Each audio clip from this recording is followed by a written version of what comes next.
Episode 16 की शुरुआत में दोनों फैमिली साथ में बहुत ही हैप्पीली खाना खाने के लिए बैठे थे। काफी दिन पार हो गए थे। रियू सियोंग को खाने के बाद अपने रूम में आने के लिए कहती है क्योंकि दोनों काफी दिनों से डेट पे नहीं गए थे। रियू से पूछती कि तुम इतना बिजी कहाँ हो। सियोंग बताता है वो काम में बहुत ज्यादा बिजी था। कहता है बस एक और हफ्ते रुक जाओ, तब तक मैं अपना काम खत्म कर लूंगा। रियू थोड़ी अपसेट होती है तो सियोंग उसे हग करता है, कहता है तुम्हारे बिना एक हफ्ता मुझे भी 1000 साल जितना लगेगा। तभी दोंगजिन रियू से कुछ पूछने आता है। ऐसे इन दोनों को साथ में देखकर वो मॉम डैड का नाम चिल्लाकर कहता है कि ये दोनों साथ में अजीब हरकतें कर रहे हैं। रियू कहती है कोई अजीब हरकत नहीं कर रहा है, हम दोनों को ऑफिशियली दोनों के फैमिली ने अप्रूव कर दिया है, इसीलिए तू यहाँ से निकल। तो दोंगजिन कहता है ब्रो तुझे रियू कैसे पसंद आई, तुम्हारे भलाई के लिए कह रहा हूँ, इससे दूर रहो, ये मेरा रेजर चुराती रहती है। जिसमें रियू से पीट कर भगाने लगती है। सियोंग कहता है मुझे इससे कोई फर्क नहीं पड़ता। दोंगजिन कहता है ब्रो होश में आ जाओ, अभी भी टाइम है। और सियोंग अपना पर्स निकालता है, कहता है कि तुमने कहा था कि तुम्हारा कुछ महीने बाद एग्जाम है, तो कुछ पैसे रख ले और अच्छे से प्रिपरेशन करो। जो देख दोंगजिन तो सीधे ब्रो से जीजा जी पे आ जाता है। कहता है अब से मैं आपको जीजा जी ही बुलाऊंगा। सियोंग कहता है ठीक है मेरे साले। तो रियू से भगा देती है और सियोंग से कहती है कि मैंने उसका रेजर बिल्कुल भी यूज नहीं किया। इधर दानो मोइम को पिक करने उसके ऑफिस आया था, जहाँ उसके कलीग से दानो को पता चल जाता है कि मोइम को साउथ पोल रिसर्च सेंटर में as a safety officer appoint किया गया है और फाइनली मोइम ने अपना ड्रीम पूरा कर लिया, पर उसे अगले महीने ही निकलना है।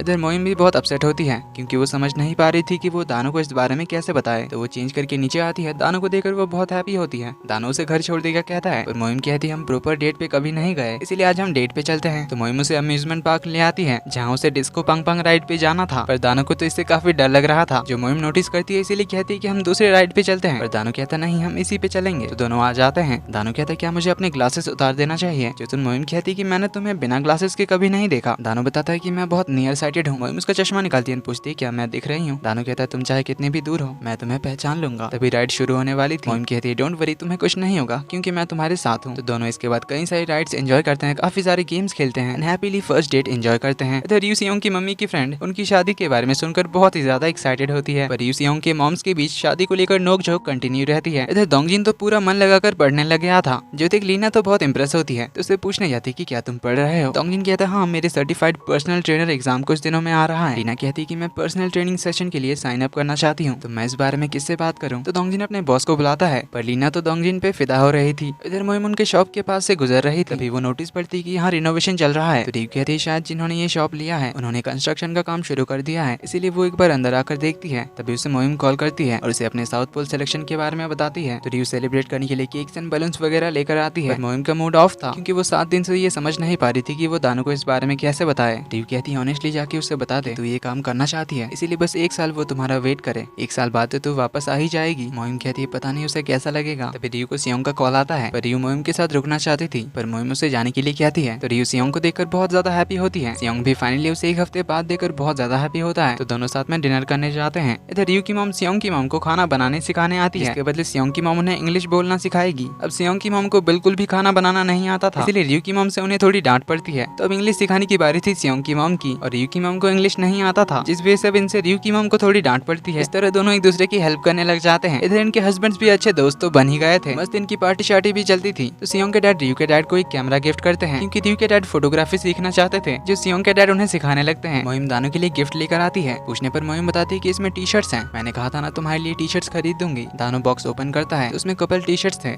मोइम कहती नहीं और भी है, एक योंदू के लिए एक मेरी मॉम के लिए। दानो कहता है अच्छा तो ये ग्रुप टी शर्ट्स हैं। मोइम कहते नहीं ये फैमिली टी शर्ट्स हैं, हमारी फैमिली के लिए। तो दानो कहता है मेरे पास भी तुम्हारे लिए कुछ है। तो वो उसके सामने 2-3 शॉपिंग बैग्स रखता है, इसमें बहुत से विंटर जैकेट्स एंड बूट्स वगैरह थे। दानो कहता है साउथ पोल में टेम्परेचर -25 डिग्री तक चला जाता है, इसीलिए तभी ये सब पहन के रहना। मोइम पूछती तुम्हें कैसे पता चला। दानो कहता है जिस दिन तुम्हें पिक करने गया था तुम्हारे कलीग से मुझे ये बात पता चल गया था। मोइम काफी इमोशनल होती है, उनसे सॉरी कहती है ये बात ना बताने के लिए। दानो कहता है क्या तुमने मुझे बहुत सेल्फिश समझ लिया था, पर मैं वैसा बिल्कुल नहीं हूँ जो अपनी गर्लफ्रेंड को रोके अपनी ड्रीम पूरा करने से। मोइम कहती है मैंने तुम्हारे बारे में बिल्कुल ऐसा नहीं सोचा था, मुझे बस बहुत फिक्र थी कि तुम्हें ये सुनकर अचानक से कैसा लगेगा, फिर मैं इस बार में योंदू को कैसे बताऊंगी, मुझे समझ नहीं आ रहा था। अभी योंदू आती ने बताती कि मैंने आपकी बातें सुन, और फिर बहुत हैप्पी होकर कहती कि आप जब साउथ पोल जाएंगी तो मुझे एम्परर पेंगुइन्स की फोटोज भेजना, जिसमें मोइम काफी सरप्राइज्ड होती है। योंदू कहती है हाँ जब मदर पेंगुइन्स खाना ढूंढने के लिए जाती है फादर पेंगुइन्स अपने बच्चों का ध्यान रखते हैं और मदर पेंगुइन्स के आने का वेट करते हैं, उसी तरह मैं और डैड भी आपका वेट करेंगे। जिसमें मोइम बहुत हैप्पी एंड इमोशनल होती है। तो वो योंदू को कस के हक कर लेती है, कहती है कि मैं जल्द ही वापस आऊंगी। तो दानो उन दोनों को हक करता है और उन्हें थैंक यू कहता है उसकी लाइफ में आकर फैमिली बनने के लिए। रियू अपने वीडियोस के कमेंट्स को रिप्लाई कर रही थी जिनको उसकी रेसिपी से बनाया खाना खाना बहुत ही अच्छा लगा था। पर एक लड़की का कमेंट देखकर वो बहुत परेशान होती है क्योंकि उसे भी कैंसर है, उससे भी कुछ खाना नहीं खाया जा रहा था, ये खाना बनाने की एनर्जी थी, पर वो रियू के हाथ का खाना खाना चाहती थी। तभी उसे सियोंग बुलाता है और रेडी होकर बाहर आने के लिए कहता है। दोनों बाहर मिलते हैं, अपने नेबरहुड में घूमने जाते हैं जहाँ दोनों साथ में बचपन में घूमने जाया करते थे। अपनी उन सारी मेमोरीज को याद करते हुए दोनों अपने पूरे नेबरहुड में घूमते हैं। आखिर में दोनों रियू के डैड के शॉप के पास पहुंचते हैं जो कि अब रेनोवेट हो चुका था, पर अभी फिनिशिंग का बहुत काम बाकी था। सियोंग कहता है चलो अंदर चल के देखते हैं। रियू कहती है पर किसी और की जगह हम कैसे जा सकते हैं। सियोंग कहता है हम जल्दी से देखकर आ जाएंगे, इसीलिए दोनों अंदर चले जाते हैं। अंदर का जगह पूरी तरह से बदल चुका था जो रियू को एक्चुअली काफी पसंद भी आता है, तो सियोंग उसे अच्छे से सब कुछ देखने के लिए कहता है। तो रियू किचन देखने जाती है। सियोंग कहता है ये तुम्हारा ही किचन है, जिसमें रियू शॉक्ड होती है। तो सियोंग बताता है ये शॉप तुम्हारी है, जिससे फ्लैशबैक शुरू होता है कुछ महीने पहले। रियू के डैड सियोंग से मिलने आए थे और उन्होंने ही सियोंग से उनके शॉप को रिनोवेट करने के लिए कहा था क्योंकि वो इसे रियू को ऐसे गिफ्ट देना चाहते थे, और ये काम उन्होंने सियोंग से ही करने के लिए कहा था। और यही सरप्राइज प्लान करने के लिए सियोंग बहुत ज्यादा बिजी था क्योंकि उसे रियू के पसंद नापसंद के बारे में सब कुछ पता था, इसीलिए उसने रियू के पसंद के हिसाब से ही इस रेस्टोरेंट को डिजाइन किया था। रियू तो ये सुनकर काफी ज्यादा इमोशनल होती है। सियोंग कहता है मैं किसी भी चीज पे कॉम्प्रोमाइज नहीं करना चाहता था,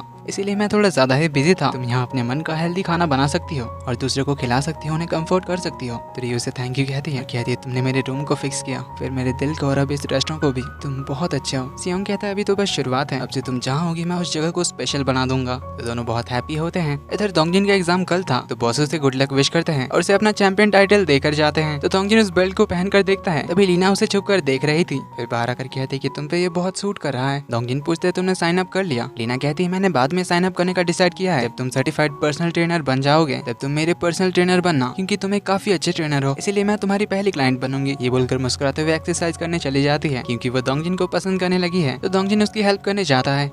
इधर मोइम अपने फ्रेंड्स को फेयरवेल पार्टी देती है क्योंकि वो कल साउथ पोल के लिए निकलने वाली है। सियोंग, रियो और दानो उसे मिस तो बहुत करने वाले थे, स्पेशली मोइम और रियो बहुत सैड होते हैं, पर एक साल की ही बात है, फिर मोइम वापस आ जाएगी और सब लोग साथ होंगे, इसीलिए खुश भी होते हैं। तो अगली सुबह मोइम जाने के लिए रेडी होती है। मॉम को तो अभी भी उसका साउथ पोल जाना पसंद नहीं था, लेकिन वो अपनी बेटी को जानती है कि मोइम जो करना चाहती है वो उसे हमेशा करके रहती है, इसीलिए उन्हें अपनी बेटी पे बहुत प्राउड है। अब योंदो को बाय कहना मोइम के लिए सबसे ज्यादा मुश्किल था, पर दोनों एक दूसरे को अपना ख्याल रखने के लिए कहते हैं और रेगुलरली वीडियो कॉल पे बात करेंगी कहती है। देन दानो उसे एयरपोर्ट छोड़ने जाता है। इधर रियो उस लड़की के कमेंट पे रिप्लाई करके बताती है अपने रेस्टोरेंट के बारे में, जिसका नाम उसने रखा था रेनबो किचन। तो कुछ ही दिन बाद रेस्टोरेंट की ओपनिंग थी, इसलिए सियोंग उसकी हेल्प करने आया था। थोड़ी देर में उसके मॉम डैड भी रेस्टोरेंट देखने आते हैं, जो ये देखकर बहुत इंप्रेस होते हैं। तो मोइम अपने डैड को हक कर लेती है और उन्हें थैंक्स कहती है और डैड को अपने रेस्टोरेंट का एडवाइजर बनने के लिए कहती है क्योंकि उन्हें एक रेस्टोरेंट चलाने का एक्सपीरियंस है, जिसके लिए डैड तो खुशी खुशी मान जाते हैं। और डैड उससे प्रॉमिस लेते हैं कि बस काम को एंजॉय करना और बिल्कुल भी प्रेशर मत लेना। तो रियो रेस्टोरेंट के ओपनिंग के लिए बहुत सारी तैयारी करती है, इवन अपने रेस्टोरेंट के लिए ऐप और वेबसाइट भी बना लेती है ताकि लोग फूड ऑर्डर कर सके। सियोंग उसे याद दिलाता है कि कल उन्हें वेडिंग ड्रेसेस खरीदने के लिए जाना है। तो दोनों अगले दिन वेडिंग ड्रेस ट्राई करने पहुंच जाते हैं। रियो को वेडिंग ड्रेस में देखकर सियोंग तो देखता ही रह जाता है, और रियो को ये ड्रेस थोड़ा टाइट लग रहा था। सियोंग कहता है अच्छा ही है, कम से कम इसमें तुम मुझे हेडलॉक नहीं दे सकती। तो रियो उसे अपना ड्रेस ठीक करने के बहाने से अपने पास बुलाती है और उसे हेडलॉक में फंसा देती है और उसे कहती है कि तुम्हें लगा इसलिए हेडलॉक नहीं दे सकती, इसीलिए मुझे अंडर एस्टिमेट मत करना। तो रियो उसे छोड़ देती है। सियोंग कहता है कि अब से मेरी जिंदगी ऐसे ही होने वाली है। रियो कहती है इतनी जल्दी नहीं।